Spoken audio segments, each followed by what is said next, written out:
Hi friends, எல்லோரும் எப்படி இருக்கீங்க?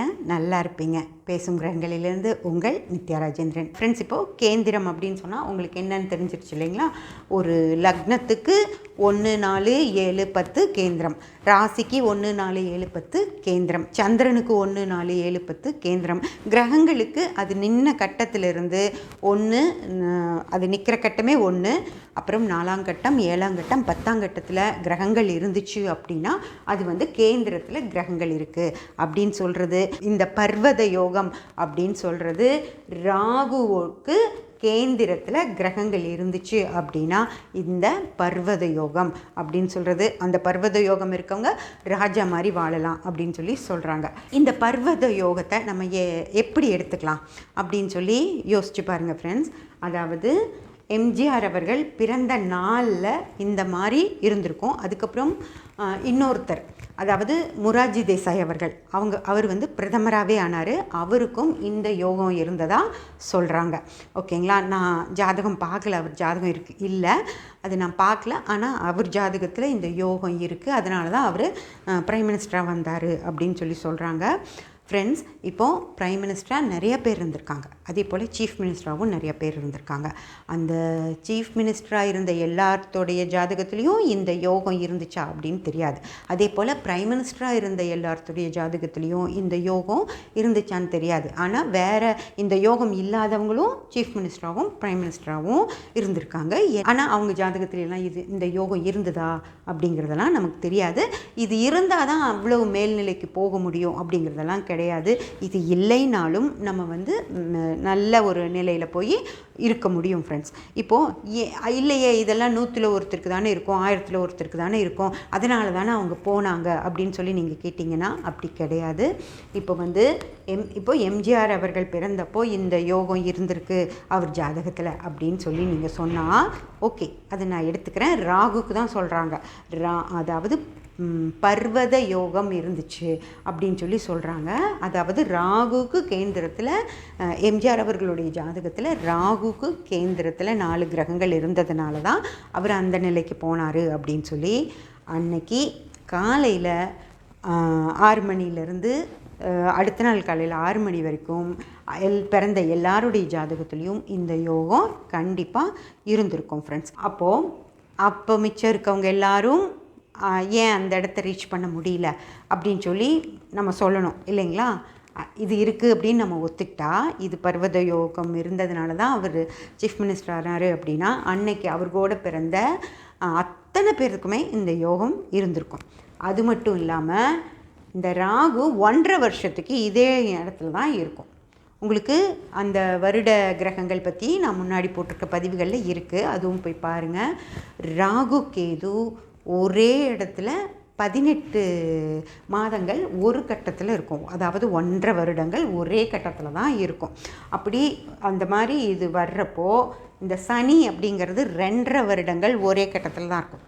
இது சனி அவங்க ஜாதகத்தில் எது இருந்ததுன்னு எனக்கு தெரியாது, ஆனால் உங்களுக்கு நான் இது சொல்கிறதுக்காக சொல்கிறேன். இப்போ சனி அப்படிங்கிறவர் இங்கே 2.5 வருடங்கள் இருப்பார். ஓகேங்களா? இந்த செவ்வாயும் சூரியனும் கிட்டத்தட்ட செவ்வாய் வந்து 1.5 மாதம் ஒரே கட்டத்தில் தான் இருக்கும். ஓகேங்களா? அதே போல் சூரியன் 1 மாதம் ஒரே கட்டத்தில் தான் இருக்கும். இப்போது இந்த மாதிரியான ஒரு அமைப்பு வரணும் அப்படின்னாலே ராகு இங்கிருந்து 4ஆம் இடத்துல ஒரு கிரகம், 7ஆம் இடத்துல ஒரு கிரகம், 10ஆம் இடத்துல ஒரு கிரகம் இருக்கணும் அப்படின்னாலே கிட்டத்தட்ட 1 மாதங்களுக்கு இந்த நிலை அப்படியே தான் இருக்கும். ஓகேங்களா? அப்போது யோசிச்சு பாருங்கள், ஒரு மாதத்துக்கு எத்தனை பேர் இதே கிரக நிலையில் பிறந்திருப்பாங்க. எம்ஜிஆர் பிறந்தப்போ 1 மாதத்துக்கு இந்த கிரக நிலை இருந்திருக்கும். அவர் பிறந்த அந்த 1 மாதத்தில் எத்தனையோ பேர் பிறந்திருப்பாங்க. அது போக அவங்க அந்த காலங்கள் நகர திரும்பவும் இதே மாதிரி கிரக நிலைகள், அதாவது ராகு இங்கே 18 மாதம் இருப்பார், இங்கே 18 மாதம் இருப்பார், இங்கே 18 மாதம் இருப்பார், இங்கே 18 மாதம் இருப்பார். அப்படி இருந்துக்கிட்டே இருக்கப்போ ஒவ்வொரு கேந்திரங்கள்லேயும் இந்த மாதிரி 4 கிரகங்கள் வந்து நிற்காமல் இருக்காது இல்லைங்களா? அப்படி எத்தனை ஆயிரம் பேர்த்துக்கு இந்த மாதிரி ஒரு ஜாதக நிலை இருக்கும் இல்லைங்களா?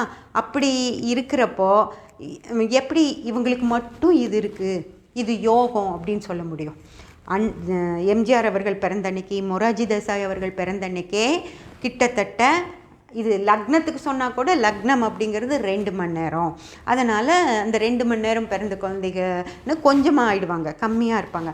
ஆனால் இது ராகுக்கு சொல்கிறாங்க. ராகு அப்படிங்கிறது அங்கே முழு நாளும் ராகு இங்கே தான் இருக்கும். அந்த 1.5 வருஷங்களும் ராகு அங்கே தான் இருக்கும்.